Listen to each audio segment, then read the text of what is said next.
Hello, my name is Hakon, and welcome back to my channel, all you fabulous fighting fantasy aficionados, and particularly one of them, which is Richard Ireland, my new patron on Patreon. Thank you very much. And I do believe that the content that he is interested in is actually fighting fantasy, which is why I'm doing a shout out to him now. So, very appreciated anyone who joins me on Patreon. It does help me keep the channel going because, as you might have noticed, it's ad-free, which is not really my own choice, but it has its good sides as well. But it's because Google has messed up sending me the pin for me to register my address, which means I can't get paid, basically. But never mind that. Today I am playing Phantoms of Fear, which I've been playing on and off now the last year and a half or so. And that is because things have always got in the way of the flow of making videos or of playing the book, or both at the same time. And I was just getting into it again about a few months ago, and then I finally, COVID, this thing that's been going around for the last few years, caught up with me, and I got it for the first time. And for me, it was like a bad cold, but I did have a lingering cough, which lasted until a week or two ago. So that was staying long after I actually was well again, which is something that's happened to me a few times before with bad colds. So yeah, these things happen, and because of the cough, of course, I did not feel I could make any videos where talking was involved, because just talking like I'm doing now, I would have to cough every 5 seconds.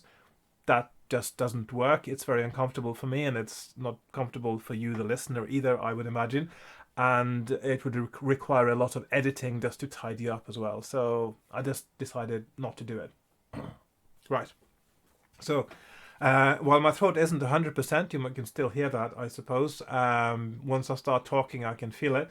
And also, I don't think the weather is that great, because you may have noticed in earlier years as well, when I've been making these, I maybe should switch off notifications on my phone. Now, that's alright. That's good if you get a few dings every now and again.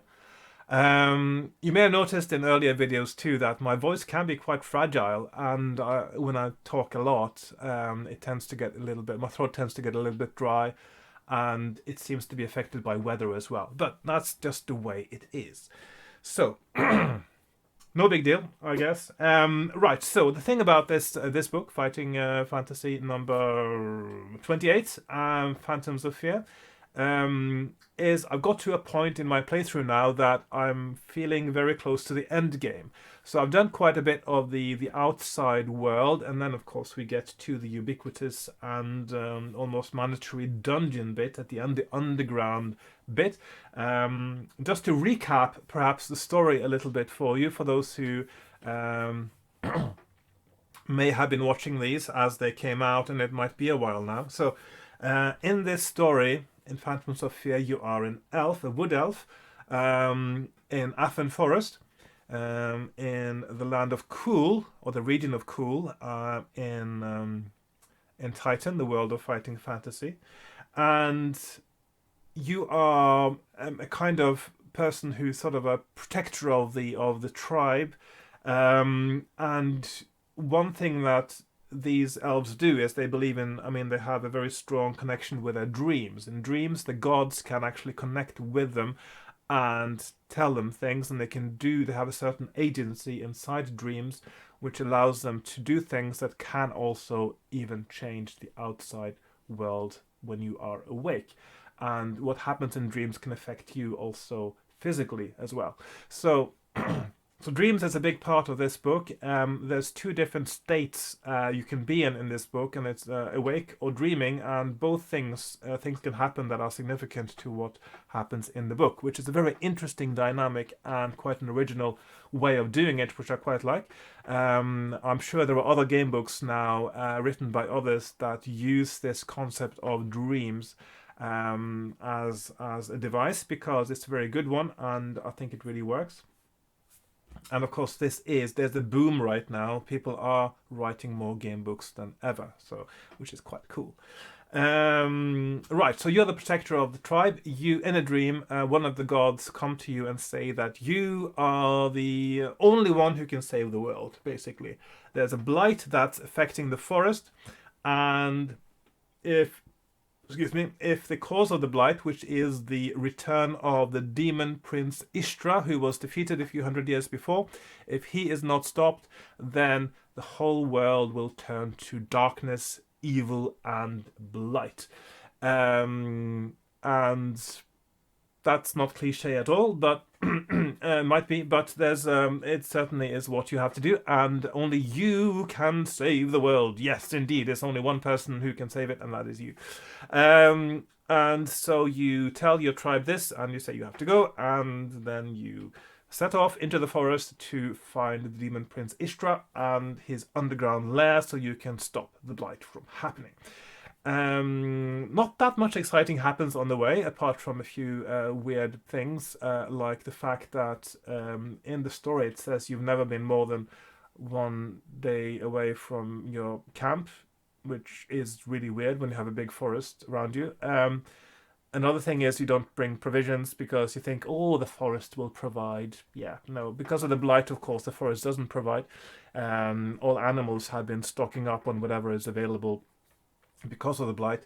But never mind that. As you get closer to the blight, you get to a point where you, yes, you find out there's nothing major really. You pick up a few items. Some of the items you pick up, interestingly, have numbers associated with them, which leads me to believe there is some kind of numbers puzzle towards the end, which I may or may not enjoy, because the thing about puzzles in game books is that if they feel like they're not part of the narrative, the story, the immersion into the world of the game book, like numbers puzzles suddenly popping up in a fantasy game book, then I don't usually enjoy them so much. But I'll see when I get to them. There was I did encounter a number puzzle actually when I was doing an earlier playthrough in the underground there. Anyway, I keep talking a lot now and rambling on about stuff. So basically, I'm going to get started from the point where I enter into the underground lair of the demon prince Ishtra, because I don't have any indication at the moment that I've missed anything significant in the outside world that I need to do or pick up or get.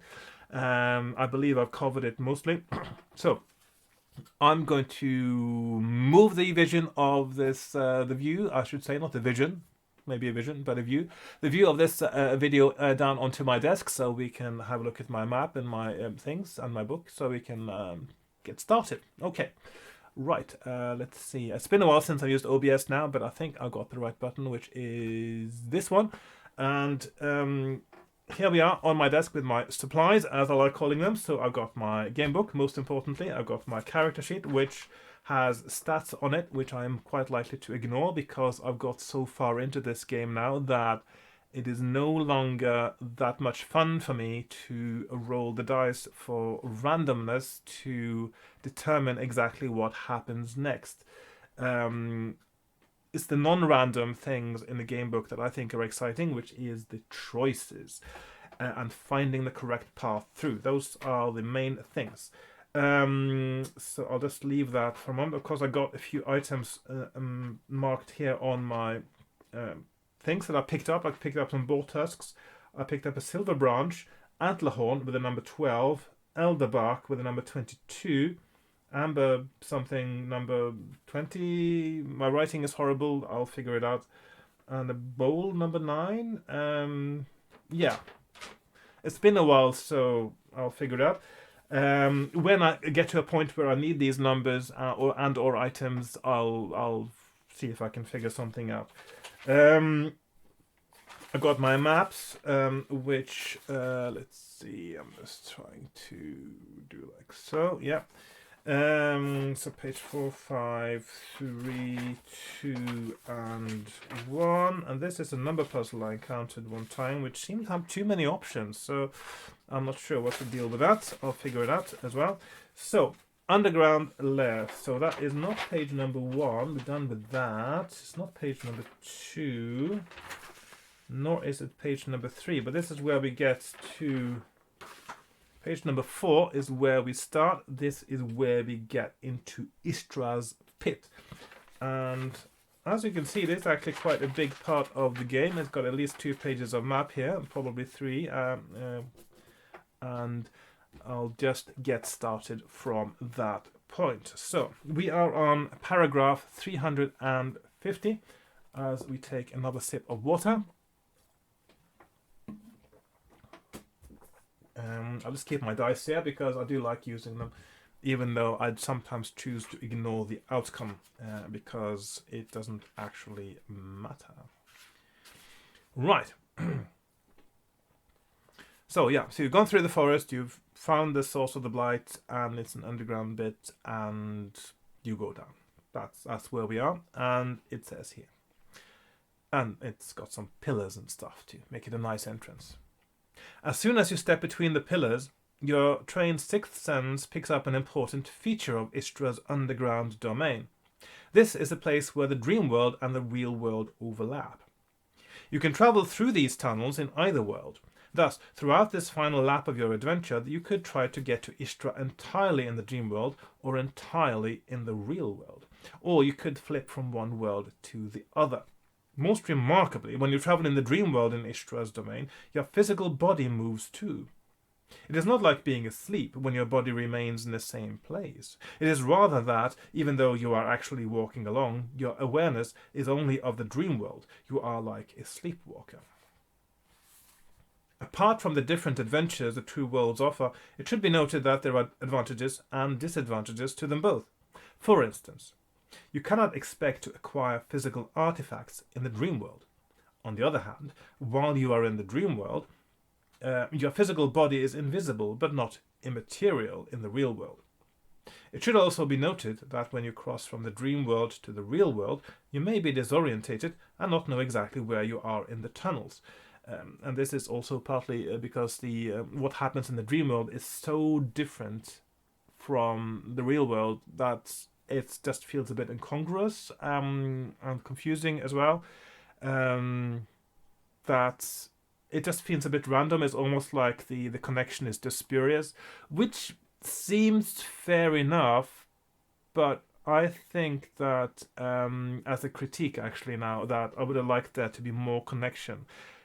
So for instance, anything that's in the dream world, there's something in the physical world of that same location that links those two things together. I would have liked that because it would feel more natural.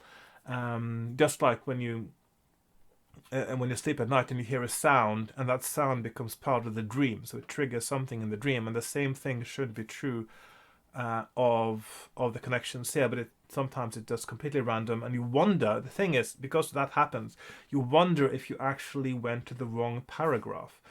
And if you do that, that's another thing that can break that immersion into the narrative and story that you want in a game book or any book, for that matter. Whenever a real-world paragraph is marked by an asterisk, you can choose to flip to the dream world by subtracting 20 from the paragraph number and turning to that new reference. Whenever a dream world paragraph is marked by a hash symbol, you can choose to flip to the real world by adding 50 to the paragraph number and turning to that new reference. You can flip from one world to the other in this way, whatever other choices the paragraph offers. You will be offered the opportunity to flip only when it is feasible to do so. For now, you step cautiously down the tunnel ahead of you. Turn to 362. Right.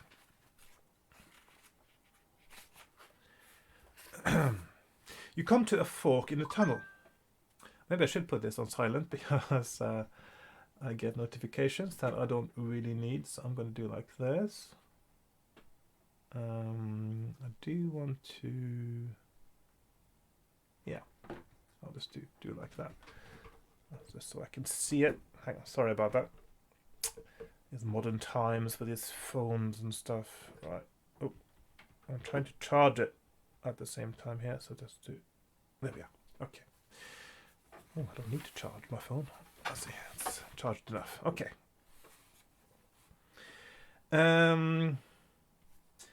You come to a fork in a tunnel at the point where two passages meet yours. A large stone statue faces you, which you recognize as a cryosphinx, a ram-headed sphinx.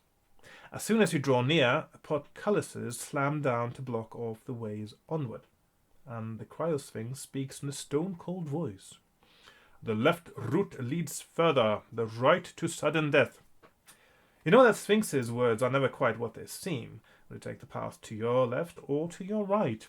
And of course, as we've been here before, there's a clue here in the way this is worded. It says to your left or your right, which is because your viewpoints of the Sphinx and you are different. And so left and right, of course, is opposite by the Sphinx's perspective because the Sphinx is facing you. So left leads further and right to sudden death, which means that the right is what leads further for me. So I'm going to go to 151 and here it says, you think that the trick in the Sphinx's words is that since it is facing you, what is left from its point of view is right from yours. Now, of course, you may have had other reasons for picking that.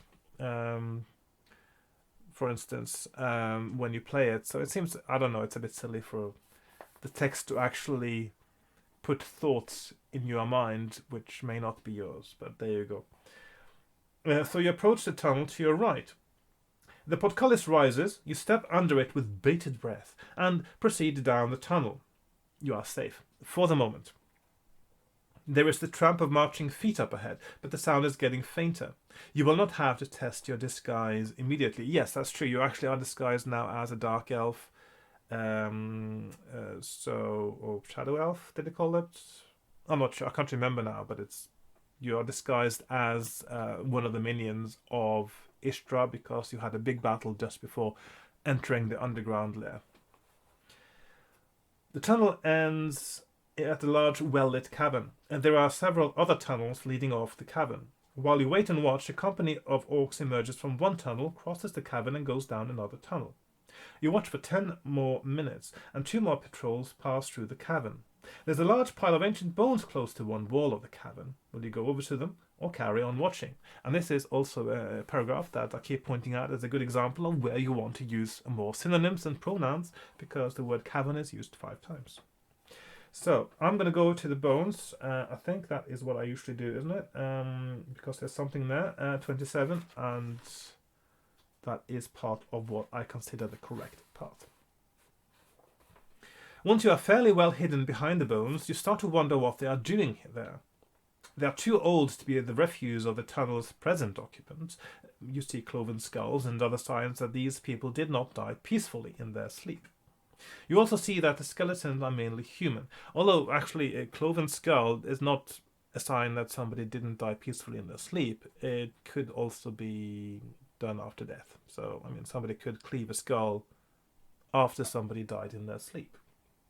So, if you're a murder investigator, you can't just jump to the conclusion that somebody was murdered because their skull is cloven in two. Anyway, it dawns on you that these must be the remains of a force that fought against the legions of evil in the Great War which ravaged Kuul centuries ago.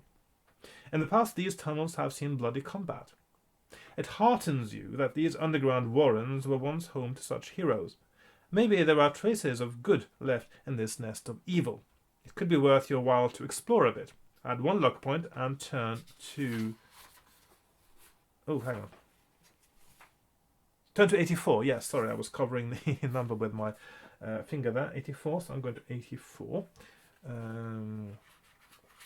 Which is where I can choose between the dream world and the real world again. You cannot stay here forever. You can easily find a time when the cavern is empty of patrols to enter one of the other tunnels, but which one?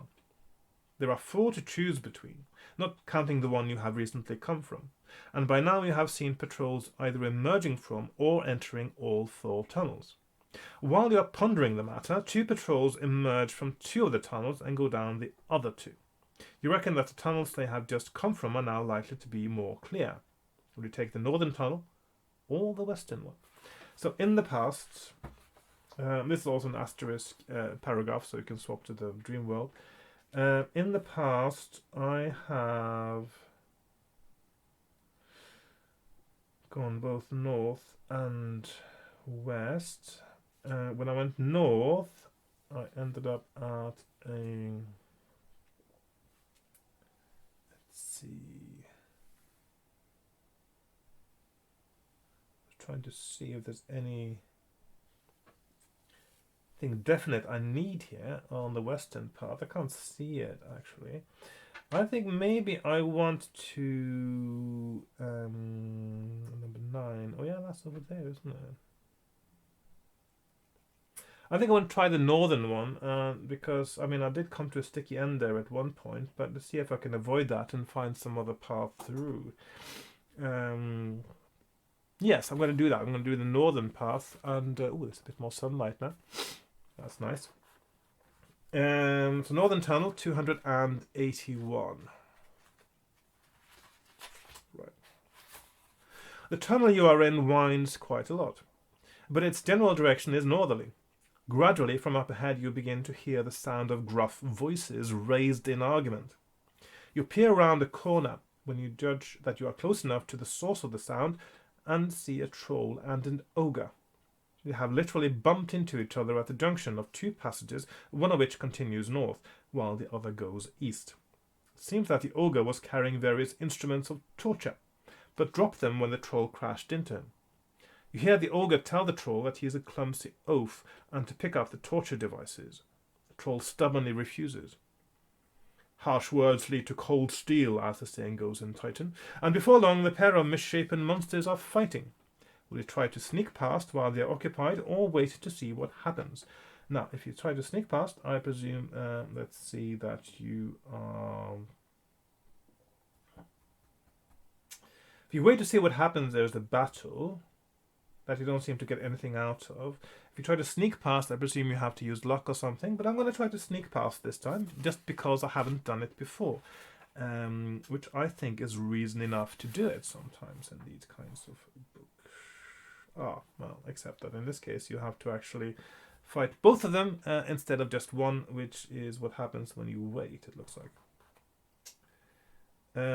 So in this case, the correct choice is to wait, because then you only have to fight one of them and it's already injured. But I'm going to ignore this completely now because I am at the point where I am fed up with rolling combats in this particular book, because, and of course my reason is, in case somebody needs that reiterated, is that if you lose a battle or you fail a die roll that you can succeed in doing, what you can do is go back, make exactly the same choices in the book from the beginning to that point, and you can just do that over and over again, an infinite number of times, or as many times as needed, until you get to the same state of stats, items picked up, everything, with the only difference that the dice rolls are going to be slightly different, so you win the battle. And therefore, there is no point rolling for the battle unless you find it exciting, because it's just saving time ignoring it. So that's the logic of it.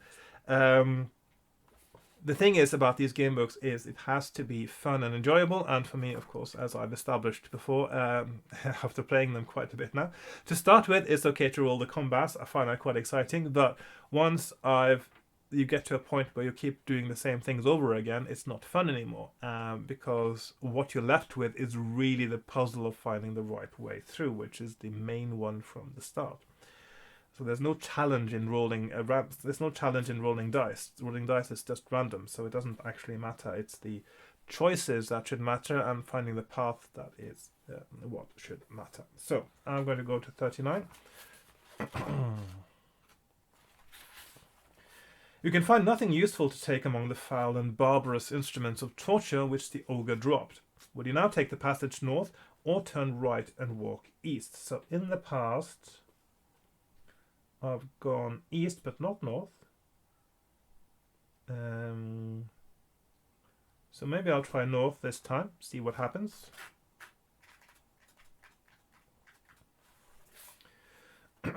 You come to a passage on your left, but you can hear voices in it, so you carry straight on. Some way further on, you see a stout wooden door to your right. You listen but can hear no noises from beyond the door. Will you carry on north, turn to 274, or find out what is behind the door? So this is also an asterisk passage, which means that if you... There's a paragraph 330 in the dream world. Let's see if I have a 330 from before. Can't see any 330. So I'm going to add next to it here. This is going to be a really cramped map because of the parallel storylines above and sort of in Dreamworld and not. Let's see, 351. And then we have 274 as well. So, and 13. So we've got 13, door, 274, north.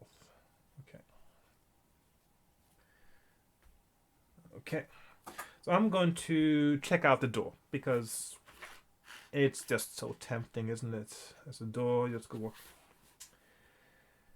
You peek through the keyhole but see nothing except the corner of a table in the room beyond. You look down the side of the door. It does not seem to be locked. Or you try to barge the door down or to creep quietly in. Interesting choices. So I'm going to do like so. So 43 or 70. So barge or quiet. I'm going to barge because it's more fun. Okay. If your stamina is 15 or more, you succeed in crashing through the door. Otherwise, you succeed only in bruising your shoulder, deduct 1 stamina point, and in waking the orcs who are resting in the room, turn to 14. Okay. There's less and less space for my map now. 14. So the squares get smaller and smaller. You hear grumpy noises from inside and an orcish voice yell, "What's going on?" Before you can run away. The door opens and an orc guard blocks the doorway. Another pokes his head under the first one's armpit to see what caused the disturbance. You try to tell them that you're an ally, a dark elf, but they are too angry at being woken up to listen. Luckily, you can fight them one at a time as they come through the doorway. If you win, turn to 92. 92. I'm going to ignore the battle again. It would have been an easy one probably, so but I just can't be bothered. You look around the room. There is not much of interest. Weapons are stacked in one corner and hanging on the walls, but there are none which look any better than your own. Apart from the weapons, the room is almost bare. The orcs were sleeping on chairs against a table. The table has only a wooden bowl in it. The racks... Oh, hang on. I've been here before. 14, 92, 70, 13. Oh. Okay, so basically 274 and 13. Paragraph 24 also leads to these. Okay, so I actually don't need to I can remove all these actually, and these, because they all lead here. Okay. Right, that makes my map a bit clearer than it could have been otherwise, but there you go. So obviously this whole bit here then is... all this bit here, where I haven't actually found anything useful, can be skipped by going this way. Okay. Right, so the map is actually potentially, it's a little bit convoluted because of the way things are connected, but it is technically not as big as it might look at first glance. Okay, so I am up here at 92, where I'm getting the bowl. Number 9. Okay, so as we are leaving, you see a key hanging behind the door. You can take this too if you want. When you lock the door behind you, turn to 63, or quickly make your way north, turn to 274. Okay, so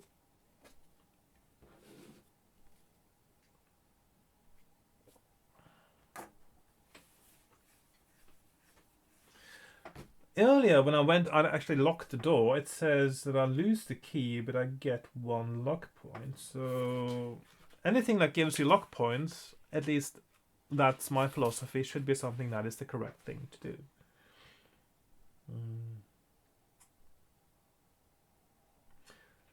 So it says you lock the door with the orc's bodies inside your room to prevent anyone easily seeing signs of your intrusion into this room, at any rate.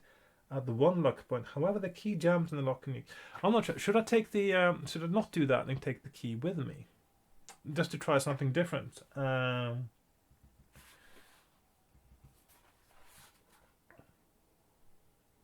just going to take, because the key might be useful somewhere else. So I'm just going to skip that one actually. So I'm going to. So both of these now go to 274.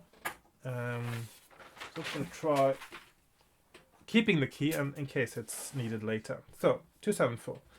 Right, so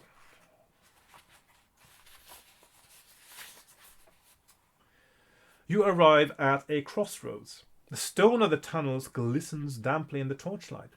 A main passage runs to right and left, and there is also a tunnel straight ahead. Though it is narrow and unlit. Will you go left, right, or straight ahead? And in the past, I've gone straight, not left or right. Is there anything on the straight path that looks like it's something I want to do? No, I'm not sure. This is where, at the top of the map here, this seems to be very close to the end game bit. Left or right? I'm going to go right. Although that's going to make it harder to map, I'm going to go right. The passage takes you, after a while, to a door. You can see nothing through it, and can only hear from beyond it occasional snuffles and snorts. You are wondering whether to retrace your steps when you hear the tramp of marching feet behind you. This puts you off the idea of going back, and with your heart in your mouth, you open the door and enter the room beyond. Turn to 258. 258. And 258.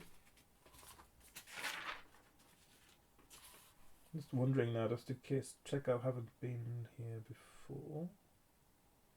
Have I? Could I have been here before?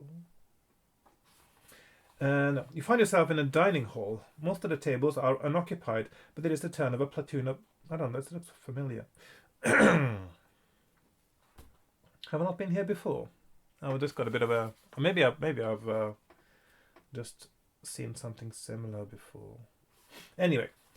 Most of the tables are unoccupied, but it is the turn of a platoon of goblins to eat, and they are gobbling some vile mess at one of the tables. Excuse me. There is a door behind you, and there are also 2 sets of double doors, one in the wall to your left and the other in the wall to your right. One of the goblins, the leader of the squad, to judge by his size, looks up and notices you. He gets up, wipes a hand across his greasy mouth, and demands to know your business. Since you are dressed as a dark elf, you decide to try a bluff. You cannot hope to defeat a dozen goblins in battle. Will you say that you are on your way to the kitchen? Turn to 36, or coming from the kitchen, turn to 30.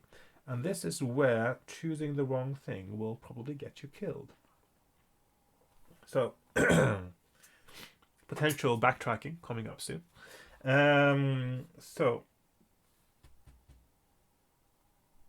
No, hang on. 288, 200.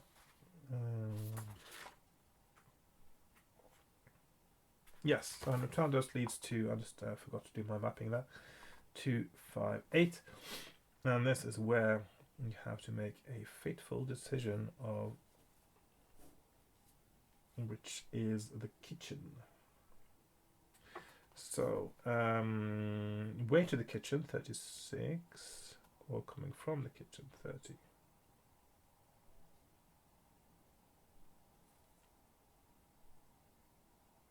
Well, where I came from isn't the kitchen, so I can't be coming from the kitchen, surely. But if I say I'm going to the kitchen, I have to pick the right door for the kitchen. Otherwise, my bluff will be called and I will be killed. So I will have to say that I'm going to the kitchen. 36.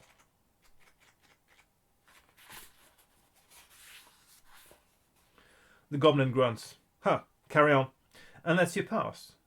Will you make for the door to your right or the one to your left? And this is where you've got a 50-50 chance, I believe, of... Oh, I have seen this before. Because you can get to this bit from another door as well. And yes. So, I have seen this before. I just came in from another side. So, here it says, and I chose to go...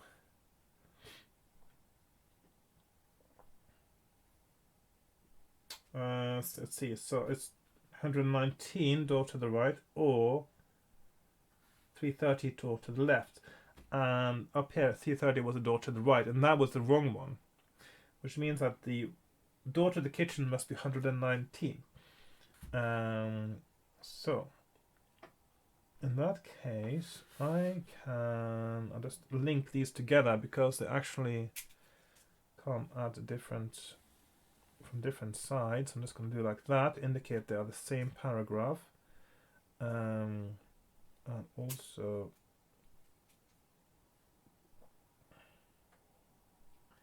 let's just do 330 there, 330, and then I'll just link those together as well, because now 330 here is left and on the other one it's right. I'm just going to link those together as well, like so. And we know 330 is wrong, which means 119.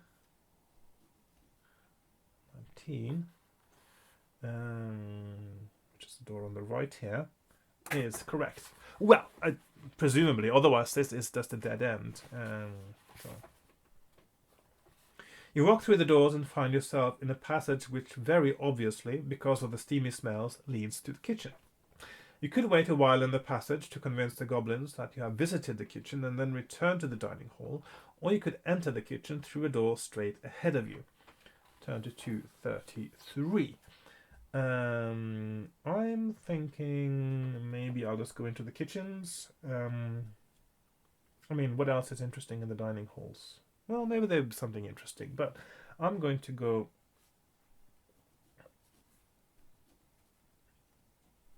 to, let's see, 221.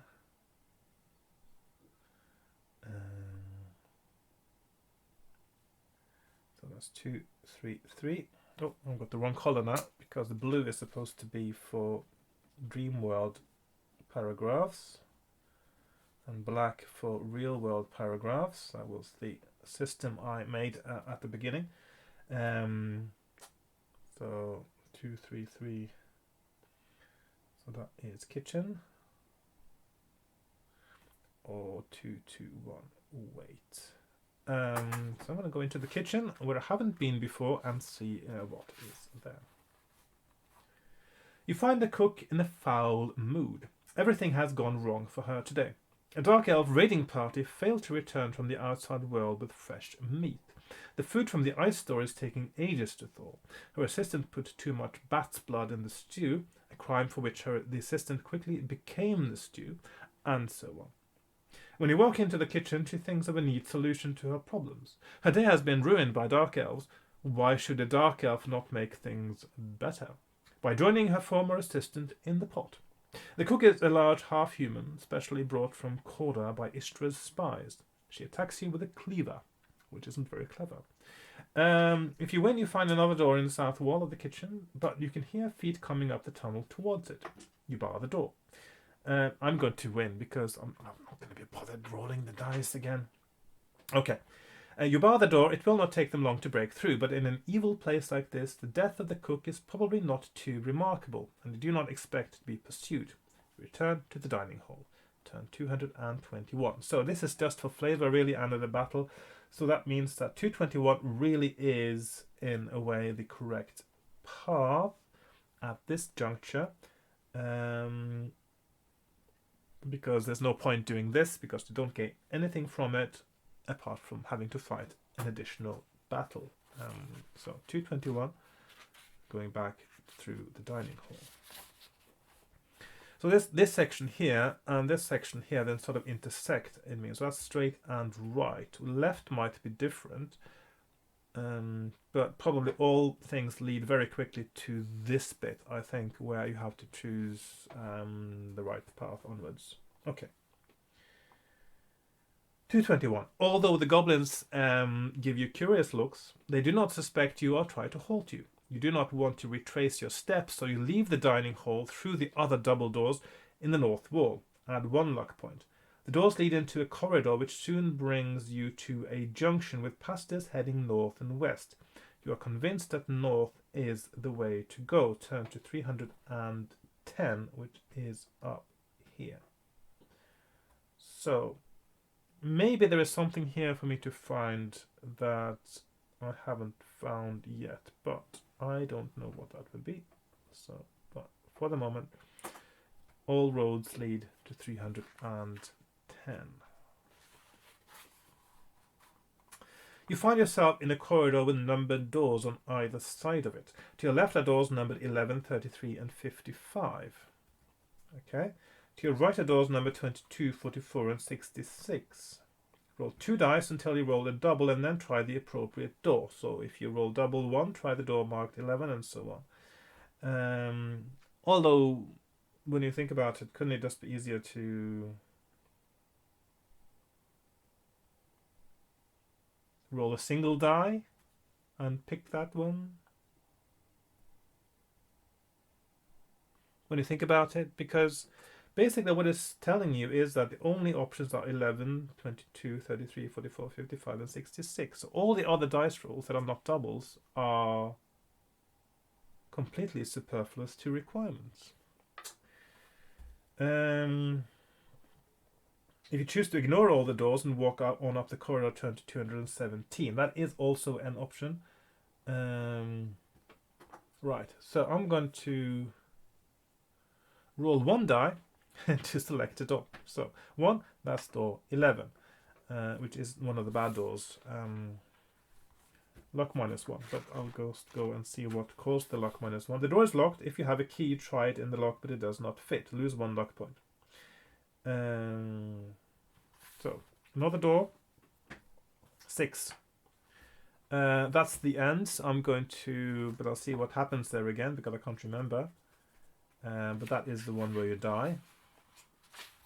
The door is not locked for the simple reason that the room is empty. You poke around for a while but find nothing. When you come out, you are confronted by a squad of guards. You try to persuade them that you are a dark elf with legitimate reasons for searching rooms, but they are not convinced. You are frog-marched off to Ishtra's dungeons, where you will spend the remainder of your short life. But of course I'm going to pretend that I'm going to do it again now. So why am I rolling dice to choose these doors? That's another thing, actually. That doesn't make any sense. Why am I rolling a die to select which of the doors to pick? There's no logical reason why I can't just pick the door I want. Is there? Right, so I'm going to... There is a... door 22 has something about the key, and of course I do have a key, so I'm going to go to door 22. The door is locked. If you have a key, you could try it in the lock. Okay, so I'm going to use the key now that I didn't use to lock in the orcs earlier, or goblins. And same difference really. 3, 5, 9. I'm going to see what happens if I try to unlock this door. 3, 5, 9. Ishtra's dungeons are overflowing. He has problems with unruly troops. Your key fits in the lock and you enter a small room which is being used as an extra prison. The inmate mistakes you for a careless jailer and attacks.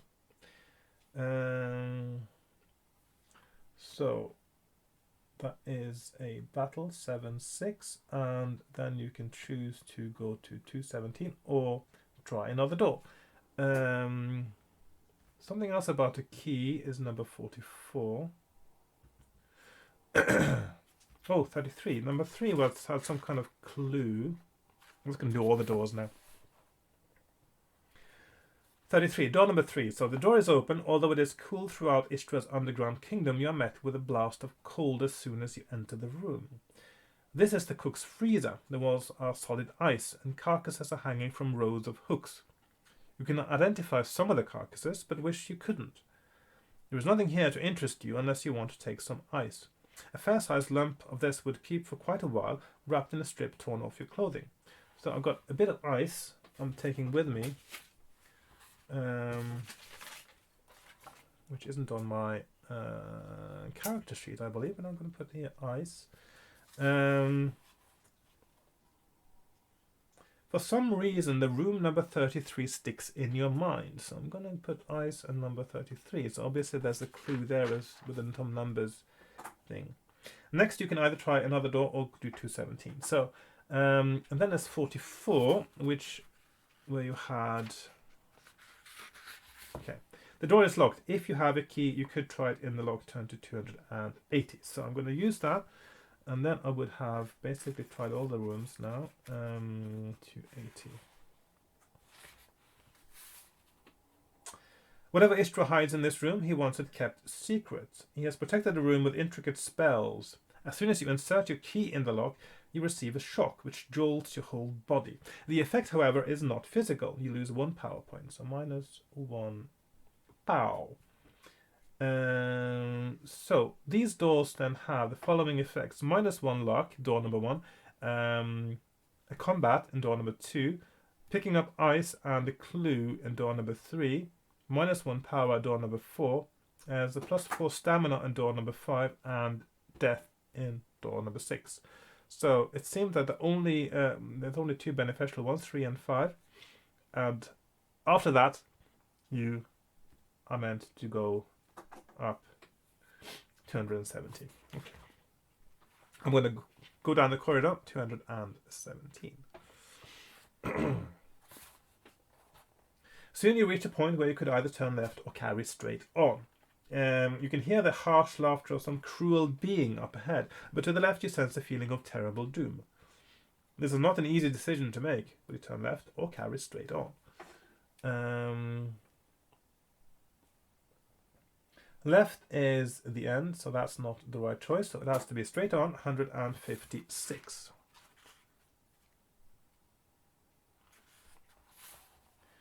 The tunnel takes you straight to Istra's dungeons. The vile jailer whose job it is to guard the cells resents your intrusion. Nobody comes here alone, and not even an ally, unless they are asking for trouble. Shikara will try to pummel you unconscious, and then lock you up with her other unfortunate wards, until she has decided which one to have for breakfast, which will solve the problem of overcrowding prisons, I suppose, and give the people to the why would you need that additional cell? That was, your prisons wouldn't be overflowing because you just give the superfluous prisoners to the cook, or you eat them. Simples. Or you just eat them for breakfast. Shikara is a mutant ogre. Her mutation is her thick, scaly skin, which takes only 1 stamina point of injury. This is why she does not especially fear weapons and uses her fists against all opponents, however they are armed. You had better teach her to respect cold steel. If you win a peek through the grills in the floor, convinces you that none of the prisoners are worth freeing. They would stab you in the back rather than assist you. Return to the last junction and turn right. Turn to 73. Okay. Oh, hang on. Which means this is a dead end. Oh. It is a dead end, isn't it? Because 73 is...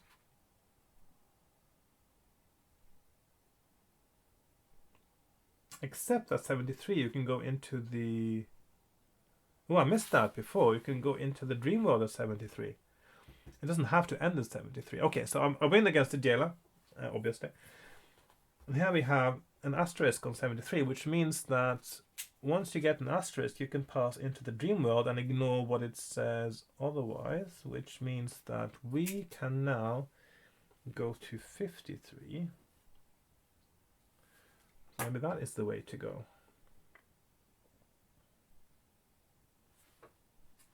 310, hang on. This is There's another double. Yeah, this is 310, which is up here. So I can actually, instead of dying here, you can actually go to. I missed that. I've been there before, and I let myself die, and I think I missed that. I could actually go into the dream world here. Let's find out if this is actually a way out, or if this whole thing is a dead end, which seems quite elaborate for a dead end, and also with a clue and things, it seems a bit strange. As soon as you begin to feel your power draining, you flip to the dream world and find yourself confronted by Morpheus, Ishtra's lieutenant. He is a gross, bloated creature, the source of all nightmares for the races of Titan. His body has no definite form, but seethes with the stuff of nightmares. Foul creatures, great and small. He will send several nightmare creatures against you to soften you up before attacking you himself. You would have to fight one after the other, and that's going to be a lot of really boring dice rolls, so I'm going to just ignore those. Harpy, power 10. Claw Beast, power 12. Wraith, power 14. That's going to be quite hard to beat, actually. The Harpy is a winged demon that slashes at you with its talons. The Claw Beast swings its forearms at you, trying to rip your dream body with huge hooked claws. The Wraith simply tries to drain your power by its terrible presence. Conduct each battle as normal for dream combat, etc., etc. If you lose all 3 battles, you are unable to remain in the dream world, and you flip back to 73 with no chance to return here. Otherwise, turn to 364. So let's just say we make this and we go to 364. That means this book, if this is the correct path, is really hard to actually win. So I'll just make a note of the 10, Claw Beast 12, and the Wraith 14. But the thing is that in these dream combats, bizarrely, you are always at a disadvantage. 7 is always damage to you, so that is a little bit unfair, but that means you always have, the house is always more likely to win, which doesn't make any sense. It should be, yeah, there should be kind of a skill to it rather than just stamina, because what you're doing is basically just sort of, they have a skill advantage always in dream combat, but so it doesn't make any sense because it's your dream as well, which means that you would think that you would have the advantage, but there you go. 364. So I'm going to win all those things, let's say, for the purposes of enjoyment, and I'm going to go to 364, and here it says, now, instead of facing separate monsters, you must fight Morpheus himself, the conglomerate of nightmare monsters who is trying to absorb you. Since Morpheus is no mere illusion, but a creature of the dream world, then you can be killed in this dream battle. Conduct the battle as if it were normal combat, but substitute power for stamina, which weirdly makes this an easier battle than a normal dream battle because he's got a skill of 8. Go figure. When you stop fighting Morpheus, this is going to be easier to beat. Statistically, Morpheus will be easier to beat than the Wraith. Will you stop fighting Morpheus when his power reaches 2 or 1, if you get that far, or will you finish him off? Maybe I will let him live, sort of. Let's see. So 8, 20, so that's power. So 250. 3, 4, 3. Kill, and let's see. Okay, let's find out what happens if you stop fighting before he's completely dead. Maybe you have him at your mercy. Maybe he can help you. In your dream, you have been wielding a sword like Telessa, but one which burns with bright fire. You refrain from the final scything blow, which would scatter Morpheus to the winds. Since you are dreaming, you dare not kill the source of your dream. Okay, that's interesting. With a howl of frustration, Morpheus's conglomerate body falls apart. You have temporarily broken the bonds that hold his nightmare powers together. He will be rejoined someday. The world will not be rid of nightmares, but many will sleep more peacefully tonight. So basically, I'm just curious now, so if you actually kill him, does it mean you kill yourself as well? Yes, indeed. Interesting. Oh. Very nice touch there. Okay. Victory is yours, and you feel a tremendous surge of energy. Restore your power points to the level they were at before you entered Morpheus's cavern. You now have to decide whether to face Ishtra himself in the dream world or the real world. You can feel his presence drawing near, and you know that as a demon prince who has taken on some form in the earthly plane, he will simultaneously occupy both worlds. If you choose to meet him in the dream world, turn to 167. If you choose to meet him in the real world, turn to 346. If your real world body is wearing a green pendant.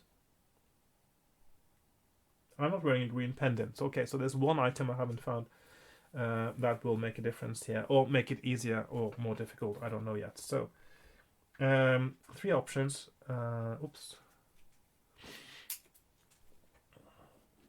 So, dream world, real world, and one more option.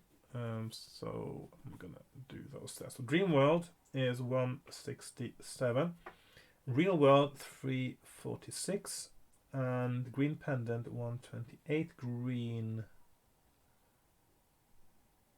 pendant. Okay, so I'm gonna do the real world 346. In the course of your adventure, you may have acquired some artifacts which were numbered. Add together the numbers of all the artifacts you have and turn to the paragraphs whose number is the same as the total. If you cannot do this, or if the paragraph you turn to does not make sense at this point of your adventure, turn to 212. So I'm going to do like that. So 212. Okay.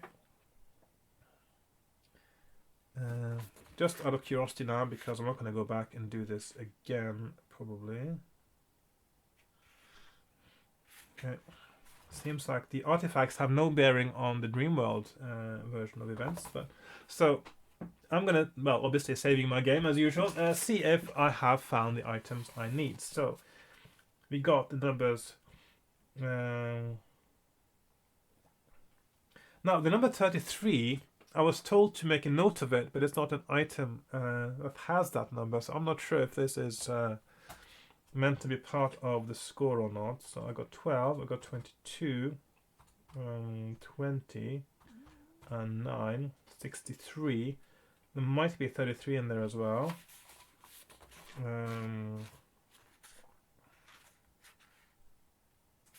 So if the 33 is part of it, then it's 96. And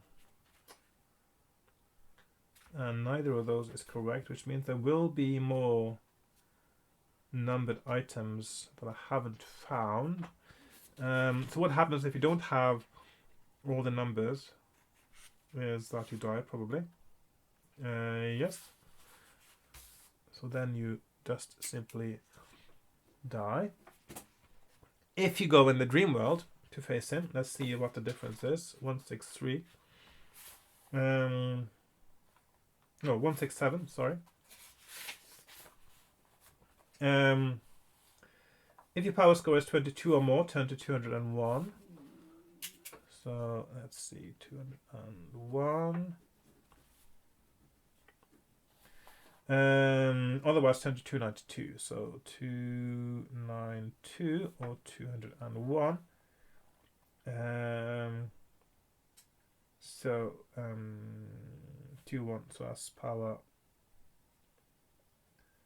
So that's 22 plus and 21 minus. So let's imagine we have 22 or more, which actually could have happened, I suppose. But I'm not keeping track now because I'm not going to play this again if this is the end, and I can sort of figure out that this is that I've got what I need to do it. Okay, so it looks like the numbered items, are only required if you want to defeat him in the physical world. That's when you need the numbered items. But there's quite a big but as well, is that otherwise you will have to have a power of 22 or more, which also is a bit of an ask, actually, because you have to actually have gone through several things to increase your power. which means that in the end bit here, you will have to have gone through the anything that gives you an increase in power, I'm sure, to actually get to that power level. But I think I've been playing this for so long now. I'm going to imagine for this purpose that I think actually I would have failed this time too, and then I would have to go and find out where is the missing item. And at this point, I'm not sure exactly how much fun that is going to be. So I'm just going to say that I've played this enough for now, and I'll revisit this some other time. I think. I'm sort of. It's been a long time since I started this one, and I just like to play a whole adventure within a shorter time, I think. So I'm going to imagine that I do have enough power, and also my nose is getting blocked. So Istra breaks into your field of vision with a clap like a thunderbolt. The air around him surges like a wave. Now, of course, there's only a picture of him at the other one, which is a bit daft, I think. So there's only a picture of him at...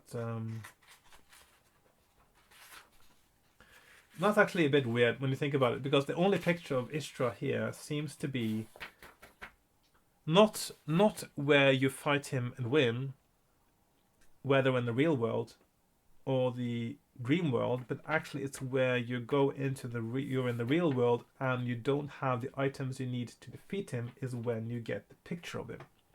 So I feel like in terms of how a book is illustrated, that the picture is in the wrong place. It should be somewhere where you actually have the chance to defeat him. Or it should be before, so you... yeah, anyway. Istra breaks into your field of vision with a clap like a thunderbolt. The air around him surges like a wave. Demon princes take many forms. You see him as a goat-headed crocodile which stands on two legs and has livid green fire playing over the surface of his body. Despite his fearsome appearance, you sense that he is afraid of you, and you soon realize why. Demons are fixed. They cannot grow or change. Mortals are not fixed, and you have managed to gain more power than your opponent. Nevertheless, his skill is high, because he is at home in his dream world, in this dream world. He does not pause to taunt you, but hurls his first fireball at you to start this battle. With a prayer to your gods in the back of your mind, you boldly engage him. Excuse me. If you win, you have managed Istra back to the demonic plane by dint of your power. It will take him a long time, in mortal years, to lick his wounds. You cross back over to the real world, turn to 400. Okay, so technically, I did not win this, but I sort of know I've got probably one item missing that I haven't found, and I'd have to optimize where I get my power scores from to find out how to get to 22 to get to this point, which would take me longer than it would be enjoyable. So I'm going to say that I'm doing this now. I'm going to go to 400 and claim a sort of a victory in this case. Okay. Now that you have rid Titan of Istra, his army will soon fall apart. If you were to linger in his underground stronghold, you would soon hear the sounds of fighting, as each faction among his troops seeks to annihilate all others. You do not linger, however. The cavern you are in, the cavern where you faced Morpheus and overcame Istra, is close to an exit from the tunnels. You leave through a gate of horn and find yourself back in the forest. There has been no miracle cure. It is still as blighted and cursed as before, but you know that it will soon be covered in fresh green as new growth begins. For the time being, your forest and Titan are safe. Right. I think I will leave it there. Right, so let's swap. Yeah, okay, so I hope you enjoyed a little bit of a playthrough there, even though I sort of had to cheat a little bit now because I am at the point where it's a bit like Seas of Blood. If you remember Seas of Blood, if you have watched my Seas of Blood episodes, you know that I also gave up before the end there, because you get to a point in Seas of Blood where trying to figure out how to find the correct path is a little bit of a chore. And I think I'm sort of at the point here now where it feels a little bit of a chore trying to find out where the missing thing is, how to get the power I need, or where the missing item or items are that I need to defeat Ishtra at the end. So, in conclusion, I really enjoyed this book. I really like the concept of the dream world and the real world merging. One thing I don't like actually is the way that magic is implemented, because basically you can't use magic in dreams, and you can't use magic underground in the lair. And so the few occasions where you can use magic, it doesn't seem to make a difference. So it's almost like it's always patched on without needing to be there, and it's just really superfluous, and it just didn't need to be there at all. So this is a really well written book in terms of the language. I'm quite fascinated by this because I really like the writing style generally, apart from that paragraph where cavern is used 5 times and tunnel is used 3. Where it could have done with some synonyms and and some more pronouns potentially. But that's just something that you notice because it is otherwise very well written. So I'm not going to complain too much about it. I quite like it because it is more complex in writing style than the other fighting fantasy books that I've hitherto read. And I think this is also why when I had this book back in...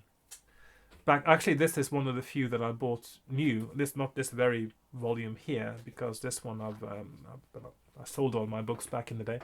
But Phantoms of Fear was one of the ones that came out that I bought new, and I think it was Phantoms of Fear and Midnight Rogue. Those 2 I bought new, and the rest I bought second hand. Oh, also I bought Warlock of Firetop Mountain, the first in Norwegian, new as well. Oh, that is to say, my brother bought it for me. Anyway, so, and one thing that back in the day, of course, my English level wasn't as good as it is now, by far. I mean, when I was playing these games here, I'd only had English in school for how long? This is from 1987, so I'd had English in school for 3 years. So basically, this is the end of primary school for me. I was the end of primary school. I've had English for 3 years, and then you try to read something like this, and that is not easy. So I didn't quite get into it as much. There were perhaps too many words that I didn't understand. I think there might have been, and of course, the long sentences as well, where in English, of course, you get more nuance of meaning through the length of sentences when you start adding lots of adverbials and things. So it was a little bit of a struggle for me at that reading level, which probably was quite a bit higher than other Norwegians at the same age, but still, it was quite a challenge. So, in any case, I quite enjoyed the concept back then, and I quite enjoyed the artwork back then, but I didn't quite get into it because it was a little bit, too complicated for me, I think. Right, so that means that the next book that I am going to play, the next time I play, is going to be Midnight Rogue, which interestingly is possibly the only book where you, the hero, as it were, is depicted on the cover. Apparently, at least that's what I've heard somebody say. But is this the hero? Is this the main character? It could be someone else too, but that's what I've heard anyway, and that's the only one where that is the case. And in this one, you're a thief.